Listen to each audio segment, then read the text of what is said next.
Hey cuties, I'm back with one more review. ఈసారి అయితే నేను కార్గో జీన్స్ తీసుకొచ్చేసాను. This is from the brand సఫర్స్ from Myntra.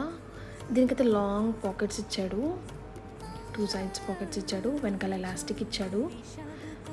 This is in the size 32-36 వరకు sizes available ఉన్నాయి. అందులో 2 కలర్స్ ఉన్నాయి, black and white. 14 days replacement policy ఉంది. I really love the fit. ప్యాంట్స్కి ఎప్పుడైనా ఫిట్ మంచిగా ఉండేలా చూసుకోండి, even it is a wide leg pants. నాకైతే ఫిట్ చాలా నచ్చింది. నేను చాలా నుంచి వైట్ తీసుకుందాం అనుకుంటున్నాను, బట్ ఐఎమ్ మెస్సీ గర్ల్, నేను ఎప్పుడు మీద పడేసుకోవడము అలా చేస్తూ ఉంటాను. అందుకే నేను వైట్ ఎక్కువ ప్రిఫర్ చేయలేదు ప్యాంట్స్లో. ఫస్ట్ టైం తీసుకున్నాను, నాకు చాలా నచ్చింది. పర్ఫెక్ట్ ఫర్ ఆఫీస్ వేర్కి వేసుకోవచ్చు, క్యాజువల్ వేర్కి వేసుకోవచ్చు, ఫ్రెండ్స్తో అవుటింగ్ వెళ్ళినప్పుడు, ట్రిప్స్కి వెళ్ళినప్పుడు హ్యాపీగా వాడుకోవచ్చు. If you want you can comment down for link and follow me for more. Stay tuned for